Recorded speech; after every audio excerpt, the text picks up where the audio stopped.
Bill O'Reilly here, Wednesday, November 13th, 2019. You are listening to the O'Reilly Update. Here's what's happening today in America. The Democrats' impeachment probe goes public. The Supreme Court makes a historic decision on mass shooting lawsuits. The Trump administration considers another tax cut for the middle class. Hillary Clinton hints at a third run for the White House.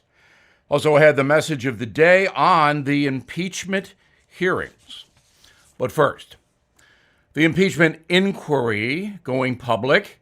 Two diplomats, William Taylor, George Kent, answering questions over Donald Trump's dealings with Ukraine and whether he used foreign policy for political gain. The president calling the hearings a, quote, total scam. The witnesses today have already made anti-Trump statements, so the outcome of the testimony is already known. The Supreme Court ruling the families of Sandy Hook shooting victims can sue gun makers for the 2012 mass murder. The justice is refusing to release any direct comments on their decision, but rejected Remington Arms' appeal to stop the pending lawsuit. The company manufactures the AR-15 rifle used by Adam Lanza in his attack that killed 20 first graders and 6 adults at the Connecticut elementary school. Important ruling going forward, as now all gun makers will be subject to litigation. The Trump administration is considering a second middle-class tax cut should the president win the 2020 election.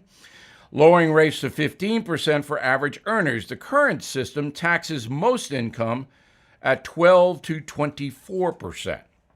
Hillary Clinton telling a British radio station she'll never say never when it comes to a third run for the White House, claiming she's under enormous pressure from many people to jump into the race. The many people line is interesting as polling does not show a demand for Mrs. Clinton. San Francisco's new district attorney saying low-level crimes like public urination will no longer be prosecuted by his office. The new DA, Chesa Bodine, calling the arrests a waste of time. The radical attorney won the office by a very small margin over the loud objections of the police unions. In a moment, impeachment. It's just sad.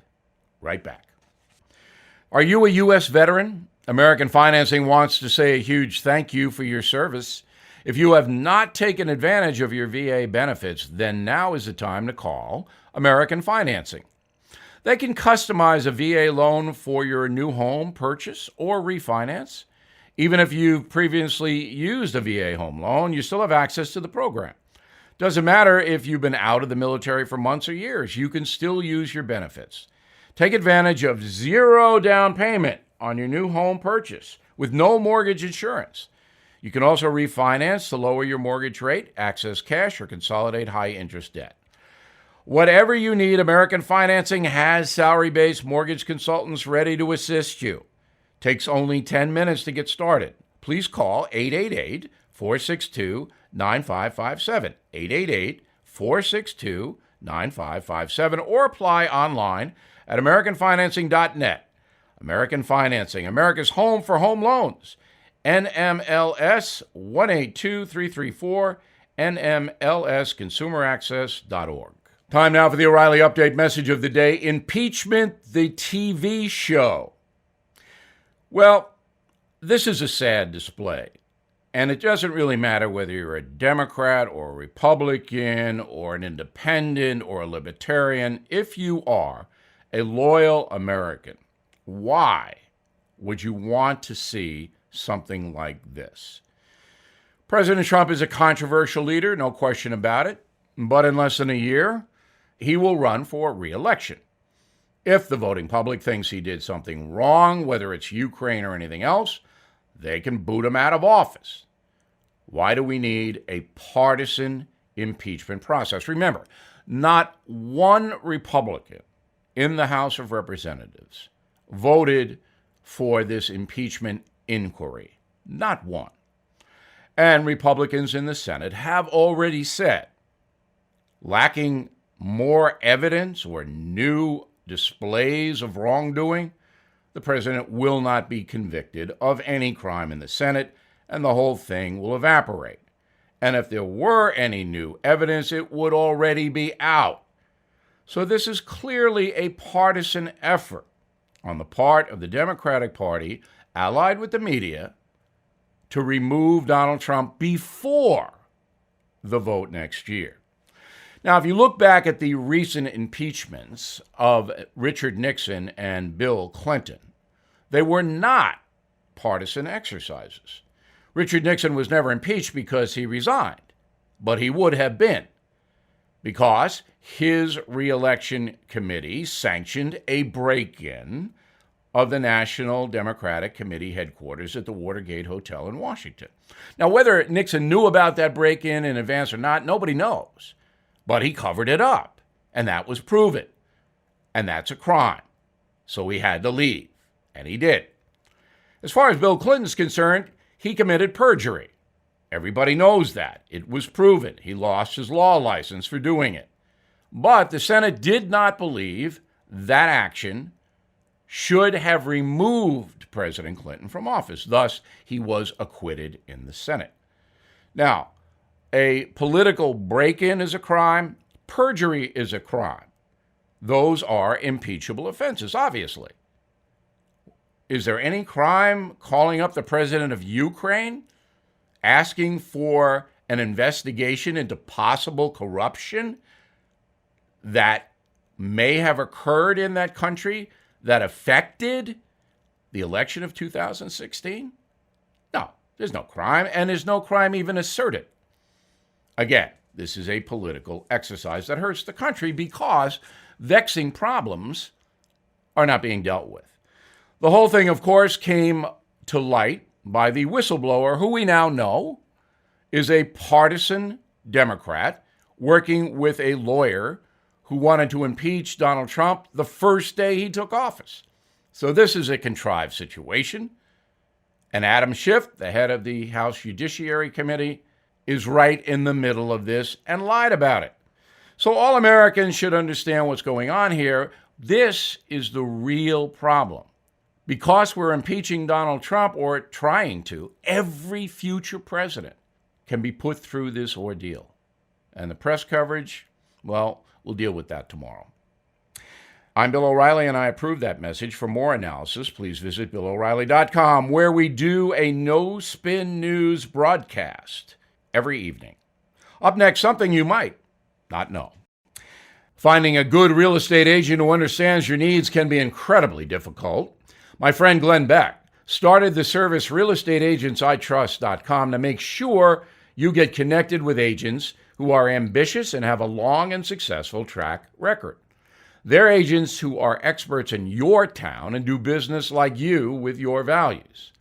I heard a story of a family whose home had been on the market for more than a year, and they were facing a difficult scenario of what to do next.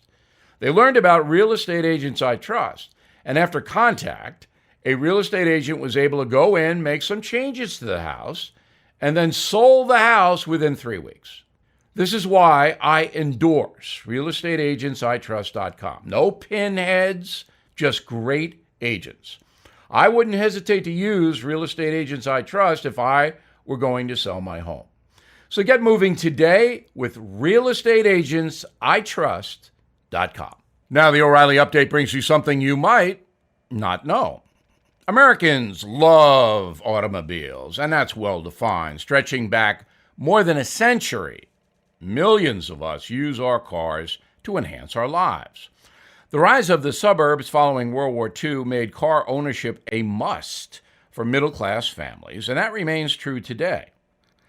There are currently more than 275 million vehicles on the road in the USA, and I think I see most of them on the Long Island Expressway. Less than 10% of American homes don't have a car, while a majority have at least two. Traffic in many places can be unbearable.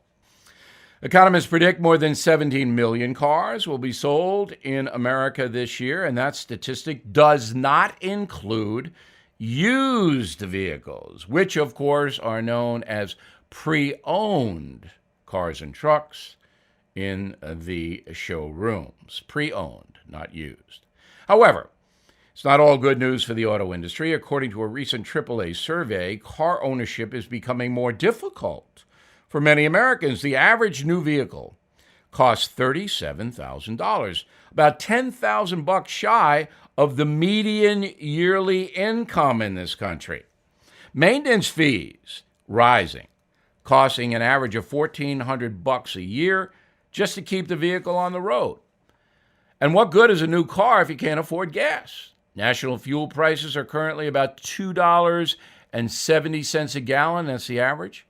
But some residents in California and the Northeast are paying $5 a gallon for gas because of bad energy policies in their states.